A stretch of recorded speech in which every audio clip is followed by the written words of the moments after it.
Bit-bit ang arrest warrant. Pinuntahan ng warranted Sabina personnel ng Taguig Police ang bahay ni dating Ako Bicol Party List Representative Zaldico sa isang luxury condominium sa Taguig pasado alas 11 kaninang umaga.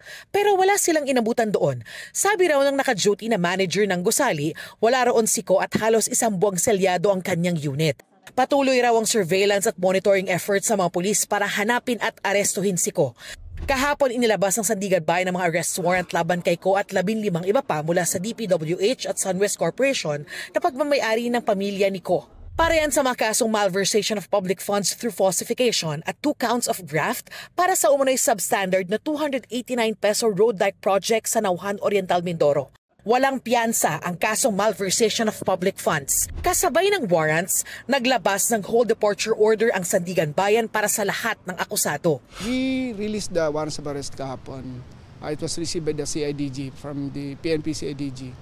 So we expect them to serve and implement the warrants of arrest. Now, as ordered, they are mandated to bring the persons of the accused before the court. And then after ng yon, hanggang ngayong hapon, wala pa raw natatanggap na impormasyon ng Sandigan Bayan na may dinampot na ang mga otoridad.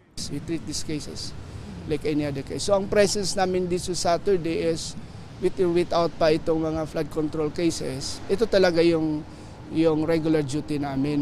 Sa isang mensahe sa GMA Integrated News, sinabi ng abogado ni Zaldico na si Attorney Rui Rondain na nagtitiwala silang nasunod ang regular procedure para sa paglalabas ng arrest warrant.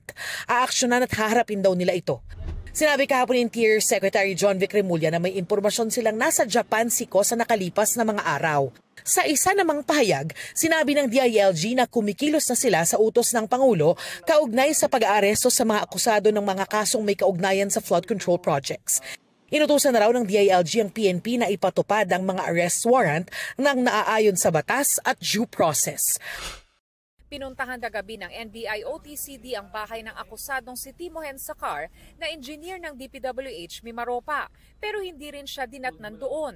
Napag-alaman ng mga otoridad sa caretaker ng property na lumipat na umano si Sacar nitong Hulyo o Agosto.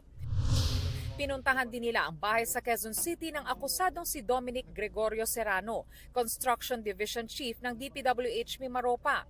Kasambahay lang nito ang kanilang nakausap na nagsabing hindi na umano ito masyadong umuuwi.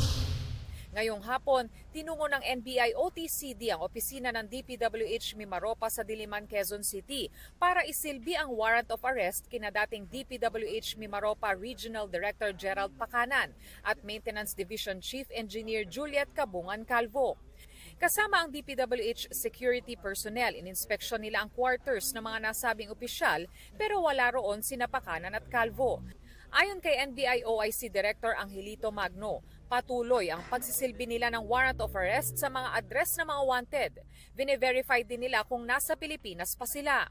Tiniyak din ng NBI na handa silang ilagay sa kanilang kustodiya ang mga akusado ng ligtas at naayon sa batas. Mas makakabuti kung sila ay sumurrender na rin, no? Para mas maging maayos ang